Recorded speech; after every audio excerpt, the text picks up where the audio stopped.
긴급 속보입니다. 지난달 그리스 공군기지에 미확인 항공기가 비상 착륙하는 사건이 발생했습니다. 단순한 기술적 문제가 아닌 미국의 최신 스텔스 드론이 투입되었을 가능성이 제기되면서 그 배경과 의미에 관심이 쏠리고 있습니다. 지난 3월 18일, 꼬리 날개가 없어 일명 플라잉 윙으로 불리는 정체불명의 항공기가 그리스 라리사 공군기지에 착륙한 것이 포착되었습니다. 당시 현지 언론은 이 항공기를 비상 착륙한 B-2스피릿 폭격기로 보도했습니다. 하지만 미 군사 전문 매체 TWG는 이 플라잉 윙이 매우 높은 스텔스 성능과 장시간 채공 능력을 갖추고 고고도에서 작전하는 미국의 최신 정보, 감시, 정찰 드론, 즉 일반적으로 RQ-180으로 알려진 드론이거나 그 후속 모델일 가능성이 높다고 보도했습니다. 록히드 마틴사가 2010년대 초에 제조해 시험 비행을 한 RQ-180은 2020년 11월 미국 캘리포니아주 에드워즈 공군기지 상공에서 처음 목격되었습니다. 당시 촬영된 드론은 흰색으로 도색되어 거대한 흰색 박쥐로 불렸지만 라리사 기지에서 포착된 것은 검은색이었다는 점에서 TWG는 낮과 밤에 최적화된 도색일 수 있다고 추정했습니다. 특히 지난 2월 25일과 3월 9일 77톤의 화물을 적재할 수 있는 미 공군의 초대형 수송기인 보잉 시세 17 수송기가 에드워즈 공군기지에서 라리사 기지로 이례적인 비행을 했다는 점은 RQ-11 내 이동과 관련이 있었다는 분석을 뒷받침합니다. 미 국방부와 중부사령부는 RQ-180의 이란 전쟁 투입이나 라리사 기지 착륙에 대한 문의에 일절 답변하지 않았습니다.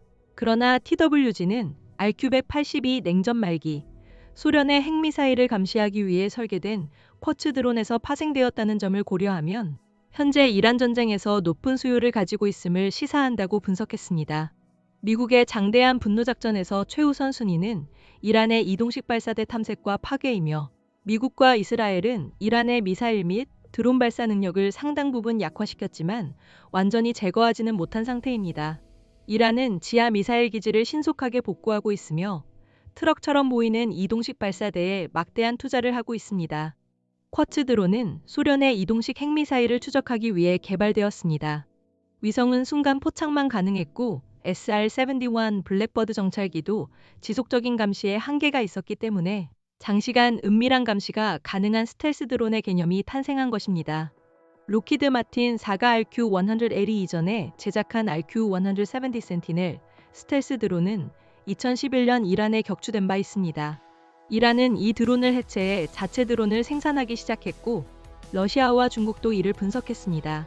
하지만 RQ-180은 RQ-170과는 비교할 수 없는 최첨단 스텔스 정찰 드론으로 적영공 깊숙이 침투하여 장시간 채공하며 적 레이더에 거의 잡히지 않고 고해상도 감시와 전자정보를 수집하는 것을 목표로 합니다.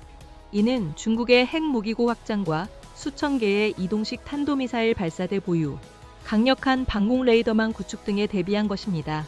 그렇다면 미국이 굳이 그리스 라리사 공군기지에 비상 착륙하는 불운까지 감수하면서 RQ-180을 이란 전쟁에 투입한 이유는 무엇일까요? 이는 이스라엘을 공격할 수 있는 이란의 미사일 전력이 여전히 상당하며 지하시설을 통한 복구 능력 때문인 것으로 분석됩니다. 하지만 RQ-180은 현재 수량이 적고 대체 불가능한 자산이며 적에게 노출될 경우 전략적 가치가 급격히 떨어집니다.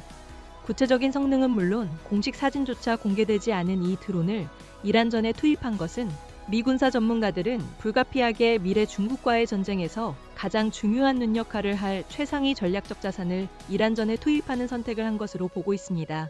이상 이란 전쟁과 최첨단 스텔스 드론 RQ-100L 투입 가능성에 대한 심층 분석이었습니다.